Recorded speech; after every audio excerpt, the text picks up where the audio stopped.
श्रीमद् भगवद गीता के पास आपके हर प्रश्न का उत्तर है। चाहे आपकी कोई भी परेशानी हो, कोई भी इच्छा हो, श्रीमद् भगवद गीता आपके हर प्रश्न का उत्तर देती है, आपकी हर समस्या का हल देती है। चाहे वो परेशानी आपके मन की हो या धन की हो या आपके शरीर की हो या आपके रिश्तों की हो, आपको अपनी हर समस्या का उत्तर श्रीमद् भगवद गीता में जरूर मिलेगा। आज हम उसी श्रीमद् भगवद गीता के ऐसे 11 अनमोल उपदेश आपको बताएंगे जो आपकी पूरी जिंदगी बदल देंगे। बस आप इन बातों को वीडियो के अंत तक ध्यान से सुनिए। जो भी व्यक्ति इस वीडियो को अंत तक सुनेगा उसे अपनी जिंदगी, उसे अपनी हर परेशानी का हल अवश्य मिलेगा। उसे अपनी जिंदगी में जो कुछ भी चाहिए वो उसे जरूर मिलेगा।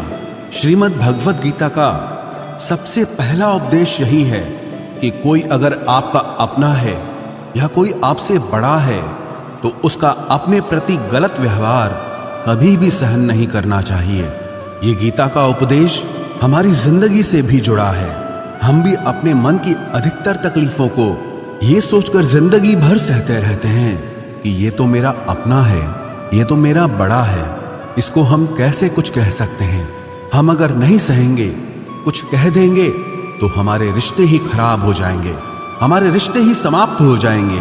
पर सोचने की बात यह है कि उस व्यक्ति को आप अपना कैसे मान सकते हैं जो आपकी तकलीफों की वजह हो। अपना तो वो होता है जो हमारी तकलीफों को दूर कर दे। तो गीता का ये उपदेश है कि किसी को भी अपना फायदा मत उठाने दो, किसी को भी खुद पर जुल्म मत करने दो, क्योंकि आप जितना सहेंगे लोग आपको उतना सहने के लिए और मजबूर करेंगे। गीता का पहला अध्याय जिसका नाम अर्जुन विषाद योग और दूसरा अध्याय जिसका नाम सांख्य योग है, उसके आरंभ में अर्जुन ने श्री कृष्ण के आगे अपना दुख प्रकट किया है कि हे केशव, मैं कौरवों से कैसे युद्ध कर सकता हूं? ये सब तो मेरे अपने ही हैं। मैं कैसे भीष्म पितामह और द्रोणाचार्य से युद्ध करूंगा, क्योंकि वो दोनों मेरे पूजनीय हैं। इसलिए इन गुरुजनों को मारने से तो अच्छा है मैं भिक्षा के अन्न को खाकर अपने जीवन का गुजारा करूं। और जिन कौरवों से मैं युद्ध करने जा रहा हूं वो सब धृतराष्ट्र के पुत्र मेरे भाई ही हैं, मेरे अपने ही हैं। इन सबको मारने से अच्छा है कि मैं सन्यासी बन जाऊं। तो श्री कृष्ण ने अर्जुन से कहा कि यहां कौन अपना है और कौन पराया है। जो अधर्म करता है उसके साथ युद्ध करना तुझे मोक्ष और मुक्ति देगा। तू अपने इस मन के मोह को त्याग दे, नहीं तो सारा जग तेरी निंदा ही करेगा, तुझे डरपोक कहेगा। बात अपने पराये की नहीं है, बात धर्म और अधर्म की है, बात सही और गलत की है। अगर तू गलत को सहेगा, उसका अंत नहीं करेगा, तो गलत करने वाले को और बल मिलेगा, वो और भी गलत करेगा। इसीलिए मन के मोह को त्याग करके तू युद्ध कर।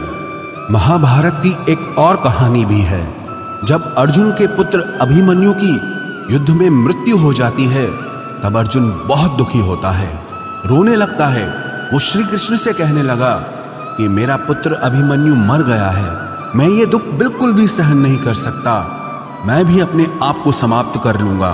फिर भगवान श्री कृष्ण उसे आत्माओं के लोक में लेके गए, जहां अभिमन्यु आनंद से बैठा हुआ था, क्योंकि उसने क्षत्रियोचित व्यवहार किया, इसलिए उसे उत्तम पद की प्राप्ति हुई। जब अर्जुन अभिमन्यु के पास रोते रोते पहुंचा, अपने पुत्र को देखकर अर्जुन बहुत प्रसन्न हुआ। उसे गले से लगाकर कहने लगा कि हे पुत्र, तेरे बिना तो मैं जी ही नहीं सकता, मैंने तो अपने जीवन की आशा का ही त्याग कर दिया है। तो अभिमन्यु कहने लगा कि आप कौन हैं? अर्जुन बोला, मैं तेरा पिता हूं, तू मेरा पुत्र है अभिमन्यु। तो अभिमन्यु कहने लगा कि कौन पिता कौन पुत्र, मेरे हजारों जन्म हुए हैं, किसी जन्म में आप मेरे पिता बनते हैं और किसी जन्म में मैं आपका पिता बनता हूं। आत्मा का न कोई माता होता है न कोई पिता होता है। जब अर्जुन ने देखा कि मेरा पुत्र मुझे पहचान भी नहीं रहा तो उसका सारा मोह खत्म हो गया। इसलिए गीता के इस उपदेश को ठीक से समझ लो कि यहां कोई अपना पराया नहीं है। जो बुरे वक्त में तकलीफ के वक्त में हमारा साथ दे, सिर्फ वही हमारा अपना है, बाकी सब पराए हैं। गीता का दूसरा उपदेश यह है कि जो चला गया है कभी उसका दुख मत करो, और जो आने वाला है उसकी बिल्कुल भी चिंता मत करो।